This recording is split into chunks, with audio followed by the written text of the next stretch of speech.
Supreme court practice ते procedure act दा section 4 Lahore high court ही challenge. Lahore high court शहरी मशकूर हुसैन ने नदीम सरवर एडवोकेट दी वसातत तो दायर दरखास्त इस विफाकी हुकूमत ते सदर नूं बजरिया प्रिंसीपल सैक्रटरी फरीक बनाया। दरखास्त इस मौका अख्तियार किया गया है कि दोनों ऐवाना सुप्रीम कोर्ट प्रैक्टिस ते प्रोसीजरल मंजूर होके एक एक्ट बन चुका है ते एक्ट दे सैक्शन 4 दे जरिए सो मोटिव फैसले के खिलाफ अपील दा हक दिता गया है। अलबत्ता सो मोटिव दे फैसले के खिलाफ अपील दा हक देना आर्टिकल 184 ते 185 दे मुनाफी है।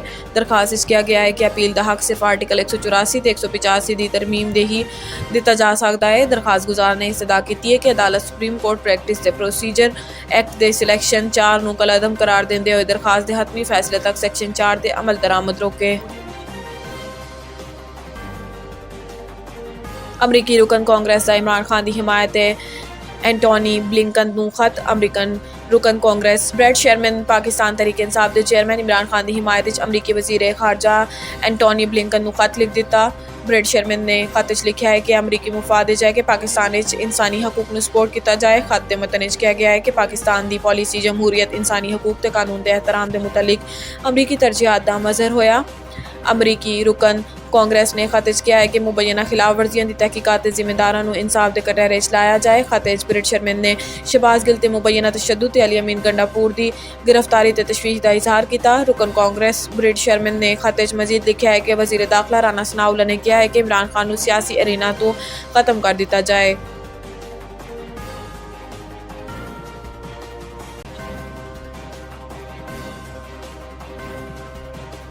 साबिक वज़ीर आज़म आज़ाद कश्मीर सरदार तनवीर इलियास की नाअहली के खिलाफ दरखास्त मुस्तरद। सरदार तनवीर इलियास की लीगल टीम ने आज़ाद कश्मीर हाई कोर्ट की जानिब तो वजारत उज़मा के ओहदे तो हटाए जाने का फैसला सुप्रीम कोर्ट ही चैलेंज किया। आज़ाद कश्मीर सुप्रीम कोर्ट के चीफ जस्टिस राजा सईद अकरम का कहना है कि तुसीं दोबारा अपील कल लैके आओ। अपील का टाइटल दुरुस्त नहीं तो सरदार तनवीर इलियास नूं वज़ीर आज़म लिखा गया है। सरदार तनवीर इलियास के वकला के चीफ जस्टिस का कहना है कि अगर वज़ीर आज़म ने तो अपील दायर करने की जरूरत क्यों है, फैसला गलत या ठीक हो ऐसा फैसला बाद होगा। इस तो कबल साबिक वज़ीर आज़म सरदार तनवीर इलियास की अपील ते रजिस्ट्रार सुप्रीम कोर्ट ने एतराज़ ला के वापस कर दी थी। एतराज़ किया गया है कि सरदार तनवीर इलियास को डिसीट करने का नोटिफिकेशन मुंसलिक क्यों नहीं है। सरदार तनवीर इलियास वज़ीर आज़म नहीं, साबिक वज़ीर आज़म ने बाद आज़ाद साबिक वज़ीर आज़म की लीगल टीम एतराज़ दूर करने लई वापस रवाना हो गई। साबिक वज़ीर आज़म की लीगल टीम में एडवोकेट रेशम खान ते सरदार अब्दुल रज़ाक खान एडवोकेट शामिल ने।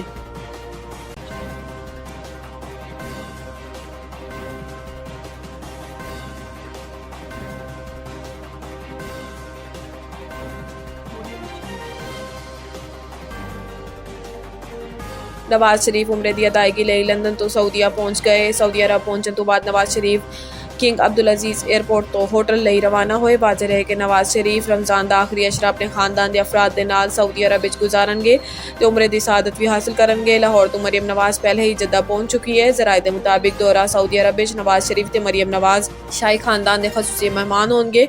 नवाज शरीफ ईद तो बाद बरतानिया वापसी तो पहले कुछ दिन दोहा क्याम करनगे। वाजह है कि सऊदी शाही हुकाम ने मुस्लिम लीग नून के कायद नवाज शरीफ के नाल वज़ीर आज़म शहबाज शरीफ नूं भी उमरे लई मदऊ किया है।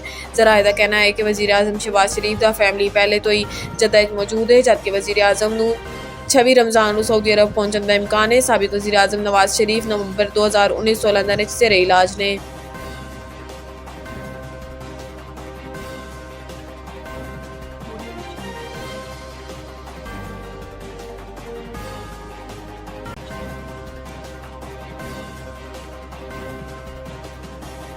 मुफ्ती सईद ने बयान कलम बंद करा दिता। इस्लामाबाद की अदालत बयान कलम बंद कराने लई मुफ्ती सईद अपने वकील राजा रिजवान अब्बासी के नाल कमरा अदालत पहुंचे, जिथे इन्होंने अपने बयान किया है कि 1 जनवरी 2018 को इमरान खान ने मैनू कॉल ते राबता किया। इमरान खान नाल अच्छे ताल्लुकात सी ते मैं इन्हां दी कोर कमेटी का मैंबर सी। इमरान खान ने मैनू कहा कि मेरा निकाह बुशरा बीबी नाल पढ़वा दो। इमरान खान ने कहा है कि निकाह पढ़ाने लई लाहौर जाना है। मुफ्ती सईद के मुताबिक बुशरा बीबी के नाल एक खातून ने खुद नूं बुशरा बीबी की बहन जाहिर किया। खातून तो मैं पूछा कि क्या बुशरा बीबी का निकाह शरई तौर पर हो सकता है। ऐसे खातून ने दसिया कि बुशरा बीबी दे निकाह की तमाम शरई शराइत मुकम्मल ने। खातून ने दसिया है कि इमरान खान ते बुशरा बीबी का निकाह पढ़ाया जा सकता है। मुफ्ती सईद ने अपने बयान में मजीद किया है कि 1 जनवरी 2018 को खातून यकीन दहानी ਤੇ ਇਮਰਾਨ ਖਾਨ ਤੇ ਬੁਸ਼ਰਾ ਬੀਬੀ ਦਾ ਨਿਕਾਹ ਪੜਾਇਆ। ਫਿਰ ਇਮਰਾਨ ਖਾਨ ਨੇ ਮੈਨੂੰ ਫਰਵਰੀ 2018 ਨੂੰ ਦੁਬਾਰਾ ਰਾਬਤਾ ਕੀਤਾ ਤੇ ਦਰਖਾਸਤ ਕੀਤੀ ਕਿ ਬੁਸ਼ਰਾ ਬੀਬੀ ਨਾਲ ਦੁਬਾਰਾ ਨਿਕਾਹ ਪੜਾਣਾ ਹੈ। ਮੁਫਤੀ ਸਈਦ ਦੇ ਮੁਤਾबिक ਇਮਰਾਨ ਖਾਨ ਨੇ ਕਿਹਾ ਹੈ ਕਿ ਪਹਿਲੇ ਨਿਕਾਹ ਦੇ ਵਕਤ ਬੁਸ਼ਰਾ ਬੀਬੀ ਦਾ ਇੱਦਤ ਦਾ ਦੌਰਾਨੀਆ ਮੁਕੰਮਲ ਨਹੀਂ ਹੋਇਆ ਸੀ। ਇਮਰਾਨ ਖਾਨ ਨੇ ਕਿਹਾ ਹੈ ਕਿ ਨਵੰਬਰ 2017 ਵਿੱਚ ਬੁਸ਼ਰਾ ਬੀਬੀ ਨੂੰ ਤਲਾਕ ਹੋਈ। ਇਮਰਾਨ ਖਾਨ ਨੇ ਮੈਨੂੰ ਦੱਸਿਆ ਹੈ ਕਿ ਬੁਸ਼ਰਾ ਬੀਬੀ ਨਾਲ ਨਿਕਾਹ ਕਰਨ ਤੇ ਪੇਸ਼ਨਗੋਈ ਸੀ ਕਿ ਉਹ ਵਜ਼ੀਰ ਆਜ਼ਮ ਬਣ ਜਾਣਗੇ। ਇਮਰਾਨ ਖਾਨ ਨੇ ਬਤਲਾਇਆ ਹੈ ਕਿ ਪਹਿਲਾ ਨਿਕਾਹ ਗੈਰ ਸ਼ਰਈ ਸੀ।